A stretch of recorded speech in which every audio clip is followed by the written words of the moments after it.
ডিমৰীয়াত অনুষ্ঠিত মহিলা উদ্যমিতা আঁচনিৰ চেক বিতৰণ অনুষ্ঠানত দিছপুৰৰ বিধায়ক অতুল বৰাৰ ৰসাল ভাষণ।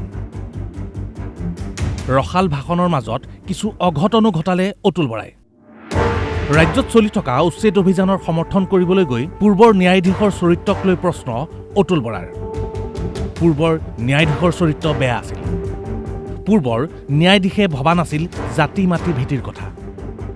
উৎকোচ লৈ ৰায় দিছিল পূৰ্বৰ ন্যায়াধীশে।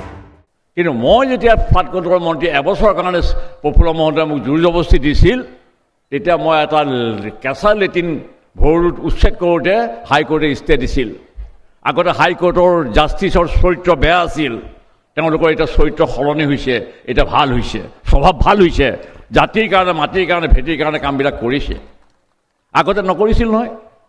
আগতে পইচা কেইটামান দি দিলে জাজমেণ্ট ওলাই যাব, কেঁচা পায়খানা ষ্টে কৰিব নোৱাৰোঁ, উচ্ছেদ কৰিব নোৱাৰোঁ মই।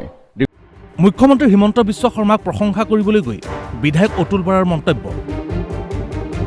প্ৰধানমন্ত্ৰী গৃহমন্ত্ৰীৰ লগতে ন্যায়ালয়ৰ আশীৰ্বাদ আছে মুখ্যমন্ত্ৰীৰ ওপৰত। উচ্চ ন্যায়ালয় উচ্চতম ন্যায়ালয়ৰ আশীৰ্বাদে শক্তিশালী কৰিছে মুখ্যমন্ত্ৰীক।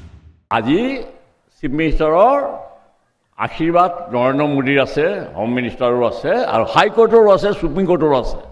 এই আশীৰ্বাদখিনি আছে কাৰণে তেওঁ আৰু অকণ শক্তিশালী হৈছে।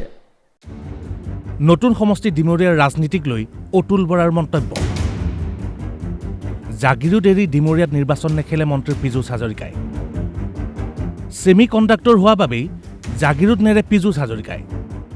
পীযুষ হাজৰিকা উঠিব নেকি? চিৰিল কাষ্টৰ হ'ল যেতিয়া হেৰিত ডিমৰীয়াত, মই কৈছোঁ সি উঠিলেহেঁতেন, এতিয়া নুঠে। ছেমি কণ্ডাক্টৰ হ'ল যে জাগিৰোডত, এতিয়া মৰিবলৈ আহিব নেকি ইয়াত? ছেমি কণ্ডাক্টৰ হোৱাৰ পিছত পীযুষ হাজৰিকা আৰু কি লাগে? জাগিৰোড এৰি কিয় আহিব? কি দৰকাৰ? গতিকে আগতে ভাবিছিল উঠিম নেকি। মই যিকেইটা MLA হ'বলৈ মতলব কৰিছে, সিহঁতে পীযুষ হাজৰিকাৰ ভয়তে মোক সুধি থাকে, পীযুষ হাজৰিকা উঠিব নেকি? মই যে উঠিম বুলি ভাবিছিল চাগে। ছেমি কণ্ডাক্টৰ হ'ল নহয় জাগিৰোড, এতিয়া উঠাৰ কোনো সম্ভাৱনা নাই। তহঁতে লাগি থাক, আটাইকেইটাকে কৈছোঁ লাগি থাক, পাব এটাহে। ভাষণৰ মাজতে মুখ্যমন্ত্ৰীক কথা এটা কাণচুৱাই থলে বিধায়ক অতুল বৰাই। 2026-ত দিছপুৰৰ পৰা আকৌ বিধায়ক হ'ব অতুল বৰা। ডিমৰীয়াক মই এৰিবলগীয়া হ'লেও মোৰ হৃদয়ত থাকি যাব ডিমৰীয়া 34, মোৰ চন্দ্ৰপুৰ থাকি যাব, পানীখাতি থাকি যাব, পাণবাৰী থাকি যাব, সোণাপুৰ থাকিব, খেত্ৰী থাকিব, চব থাকিব মোৰ লগত। কিন্তু মই যিটো সমষ্টিৰ এতিয়া MLA হ'ম 33, দিছপুৰ 33, 33 কোটি দেৱতাৰ মই MLA হ'ম এইবাৰ। 33 কোটি দেৱতা, 33 হ'ল নম্বৰটো।